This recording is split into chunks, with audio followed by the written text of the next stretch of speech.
Hello po sa inyong lahat mga ka-crypto. Ako po si Pinoy Crypto Trader at sa video na ito ay atin pong pag-uusapan ang aking technical analysis dito kay Fluky Ino ngayon pong April 9 taong 2024. At ang atin pong nakikita rito ay ang daily chart time frame ni Fluky Ino. At mapapansin po natin dito na ang market price nitong si Fluky Ino nitong mga nakaraang araw ay naglalaro po dito sa loob ng isang symmetrical triangle pattern dito na nabuo. Yan po ay ang nakikita po natin dyan ay itong kulay puti na linya. Kaya yan, bago po tayo magpatuloy ay nais ko lamang po munang bigyang linaw ang aking disclaimer kung saan ang nilalaman po ng video na ito ay hindi po ito isang financial advice. For education and information purposes lamang po ang layunin nito. Maliban po dito ay nais ko na rin pong magbigay babala na wala pong kahit anumang group chat ang Pinoy Crypto Trader. Check po muna natin yung kanilang latest tweet dito sa kanilang official X account. At ayan, meron po sila dito nitong nakalipas na 10 hours ago. Kaya ayan, Valhalla Open World Live Gameplay. Kaya ayan na po yung kanilang open world na laro na tinatawag po nilang Valhalla. Ayan, bukas na po. Watch how you can explore the world of Valhalla. Search for Veras or complete daily quest. Feel free to ask any question about our NFT Metaverse game currently on testnet. Kaya ayan, maaari po nating subukan yan. Yung nga lang at naka-testnet lamang po kasi siya sa ngayon. Pero po pwede nating pong subukan na laruin ito. Kanilang Valhalla na ito. Ayan, pwede po tayong mag-explore, mag-search ng yan tinatawag po nilang Veras at saka mag-complete ng mga daily quest. Ayan, ito naman po, last 16 hours, new Fluky DAO proposal, prioritize token stakers and holders within TokenFi Launchpad. If passed, token stakers and holders will be prioritized within TokenFi Launchpad going forward. You can read the full proposal and vote here. Kaya ayan, mayroon pong bagong proposal dito para kay TokenFi. Ayan, ang proposal po na ito ay magkakaroon po ng prioritization ang token at saka yung mga stakers at saka holders dito po sa launchpad ni TokenFi. Pero yan, isa lamang po itong proposal at kailangan pong mag-vote ang community ni Fluky Ino rito kung sasang-ayon ba sila or hindi. Yan, last 18 hours naman po ito. Repost naman po ito mula po ito kay CoinCodex. Exclusive, a proposed plan by TokenFi developers aims to offers early access to platform issuance of token holders and stakers, potentially allowing them to acquire up to 4 times more tokens than the standard quota per wallet. Kaya yan naman po, ina-announce po nila na mas may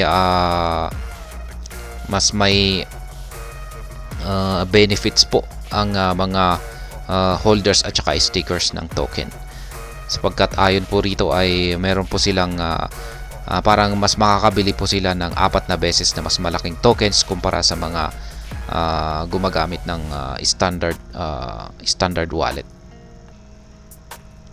Kaya yan po yung kanilang mga latest na tweet rito kay Fluky Ino. Ngayon ay balikan na po natin ang pagte-technical analysis dito sa daily chart time frame ni Fluky Ino. At ayan po ulit, nakikita natin dito ang isang symmetrical triangle pattern dito. At yan, nakaranas po siya ng rejection dito sa lower portion. Ayan, dito noong mga April 5. Kaya po nabuo yung lower portion ng symmetrical triangle pattern natin dito. At ngayon tumalbog po siya at mapapansin natin dito na nandito na po siya sa dulo ng triangle pattern natin dito. Nandito na po siya sa kanyang apex. Kaya ibig sabihin ay sa kahit anumang oras or araw ay makakaranas na po ng breakout itong si Fluky Ino dito sa kanyang symmetrical triangle pattern na ito. Yan, pero pagdating po kay Bitcoin ay nakaranas na siya ng breakout niya. Yan, mapapansin po natin dito na kahapon ay dito po siya nagkaroon ng breakout dito sa ibabaw ng kanyang symmetrical triangle pattern. Kaya base po sa aking analysis dito ay siguro sa mga susunod na araw ay susunod din or gagayahin din ni Floki Ino ang naging breakout ni Bitcoin, kung saan ay dito na rin po siya malamang magkakaroon ng breakout. Pero pagdating po rito sa ating mga indicators dito, ang dalawang indicator natin na ginagamit natin dito ay bearish po yung signal natin sa ating QQE mode indicator. Tapos dito naman po sa ating Hall Sweet indicator po pala yung ito po yung ating QQE mode indicator. Mapapansin po natin na yung mga nabubuong QQE bars po natin dito ay lumilit yung kanyang mga sukat. Ibig pong sabihin ay nanghihina na po yung pwersa ng mga bears. At mukhang sa mga susunod na araw ay magti-take over na po yung mga bulls. Kaya yan na rin yung isang basihan kung posibleng dito po siya magkakaroon ng breakout sa ibabaw nito. Pero sa madaling salita ay nagkokontrahan po yung signal natin dito sa ating QQE mode indicator at ang ating Hall Sweet indicator. Sa ganitong sitwasyon ay kadalasan na nauuwi po ito sa pagko-consolidate. Kaya malamang ay baka aabot pa rito sa pinakadulo ang market price ni Floki Ino bago po siya makaranas ng breakout. Pero ang pinakamahalaga naman po rito ay na binabantayan natin ay kung saan po siya talaga magkakaroon ng breakout. Ayan, kung dito ba sa upper portion or dito sa kanyang lower portion na ito. Siyempre kung pag dito po siya nagkaroon ng breakout sa upper portion ay asahan po natin na aakyat po siya. Ayan, posible po siyang aakyat at patatamaan po niya ang sunod na resistance line natin dito sa 30 digits 25441. Ayan, medyo matibay po kasi ito. Maski minor support line ito ay mukhang medyo parang matibay po yan. Kasi mapapansin po natin na ilang beses pong nagkaroon ng mga rejections ang mga previous candlestick natin dito. Ngayon ay kapag dito naman po siya bumagsak sa ibaba or nagkaroon siya ng breakout dito ay ayan, mukhang may solid support naman po tayo rito na isang major support line dito sa 30 digits 7483. Kaya mukhang hindi po siya basta-basta babagsak dahil napakatibay naman po ng ating support line dito. Pero kung sakaling nabasag po yan ay isa pong malaking pagbagsak ang aasahan natin dito kay Floki Ino kapag hindi po nagawang pigilan ng major support line natin ang kanyang pagbagsak dito.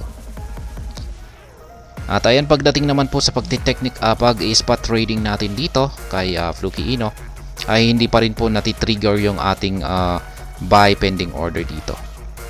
Yan, dito sa major support line na ito kasi akala natin ay aabot po siya rito nung bumabagsak po siya rito ay hindi po siya umabot dito, nagkaroon po siya ng rejection dito. Pero ayan, nananatili pa rin po dyan na nakalagay pa rin po yung aking buy pending order dito sa 30 digits 17483 at inaasahan ko pa rin na sa mga susunod na araw ay malamang ay baka tutusukin niya ito ng maski yung kanyang karayom lamang. Kaya ayan, pagdating naman po sa pagtitake profit ay syempre at least meron naman po tayong nabili dito at hindi naman po natin nabenta yan lahat ay pwede po natin ulit ibenta rito. Pero kung pag nakapagbenta na tayo rito noon ay syempre dito na lamang. Pwedeng dito, mas safe po yung pagtitake profit dito sa 30 digits 29987. Yan, kasi malamang ay baka hindi aabot dito kung pag-aakyat si Floki Ino. Pero syempre nakadepende na rin yan sa ating indicator. Kung pag bullish na bullish yung ating dalawang indicator ay dito po tayo maglalagay ng take profit natin. Pero kung pag nakikita po natin na medyo mahina yung ating mga signal sa ating dalawang indicators ay dito po yung magiging take profit natin. At syempre, hindi po tayo magti-take profit lahat. Unti-untihin po natin yan. Kasi nalalapit po ang Bitcoin halving at malamang ay baka mababasag po niya ito. Itong major resistance line natin dito At ayan, magpapatuloy po siya sa kanyang pag-akyat. At papasok po siya sa kanyang discovery phase. Ayan, magtatala na naman po siya ng kanyang panibagong all-time high dito. At hindi po natin alam kung hanggang saan siya titigil dyan. Ayan, sa madaling salita ay ang inaabangan po natin dito ay kung saan po siya makakaranas ng breakout sa mga susunod na araw. Pwedeng dito po sa upper portion ng ating symmetrical triangle pattern na ito or dito sa kanyang lower portion. Kaya yan lamang po yung gusto nating malaman dito. At ayan po ang aking naging technical analysis update sa araw na ito dito kay Fluky Ino. Sana po ay inyong nagustuhan ang aking paliwanag sa video na ito. Kung inyo po itong nagustuhan, pakiclick lamang po ang like button nito. Para naman po sa mga bago lamang dito, kayo po ay aking inaanyayahan para mag-subscribe. Pakiclick na rin po ang bell icon nito dahil ito po ang siya magsisilbing notification nito sa mga bago kong videos na akin pong ina-upload sa aking YouTube channel na ito. Marami pong salamat sa panonood. Ingat po tayo lagi at God bless po sa ating lahat.